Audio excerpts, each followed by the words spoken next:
Again, good evening, esteemed members of the legislature. I'm Michael Powers, president of NYSCOPBA. On behalf of more than 30,000 active and retired members, thank you for the opportunity to appear in front of you.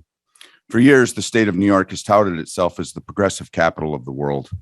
The process of decarcerating New York's prisons is viewed as a victory for social justice. Sadly, though, this effort has also drastically changed the state's rehabilitation model, which has resulted in significant human costs. Over the past decade, the working environment inside correctional facilities has become increasingly more violent. We're at 1,173 assaults recorded this past year. Every one of these assaults on staff has its own story.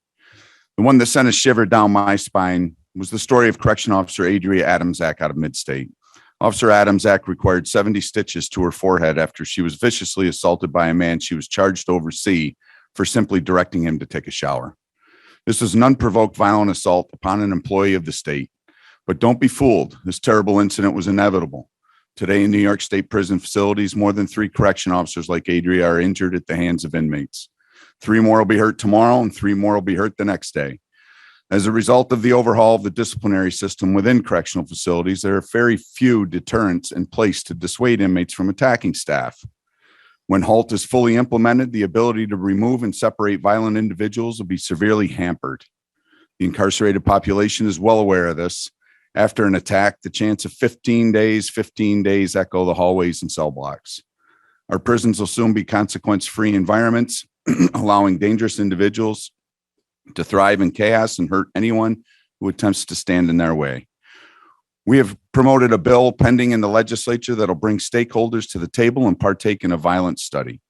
Until that legislation is passed and that violence study is complete, we demand that any changes in policies that alter the disciplinary system be put on hold, including the implementation of HALT. There are ways to protect everyone. The state just needs to implement them with the same urgency that they enacted policies to improve the well-being of the incarcerated community. Pandemic has only made staffing and morale issues worse. Correction officers are physically and mentally exhausted. Now, the hardworking men and women of NYSCOPBA should properly be recognized and equally compensated as their healthcare counterparts whom they escort around the blocks every day. Simply put, all correction officers must be included in a financial incentive program. We demand that correction officers be included in the worker retention bonuses proposed in the executive budget. For years, we've talked about contraband in our facilities, and it's as prevalent as ever. Now is the time to fund our secure vendor package program, as well as utilize full body scanners. There's no sugarcoating the current situation in our facilities. Conditions are abysmal, and these violence issues must be addressed immediately. Thank you for the opportunity. I welcome any questions you may have.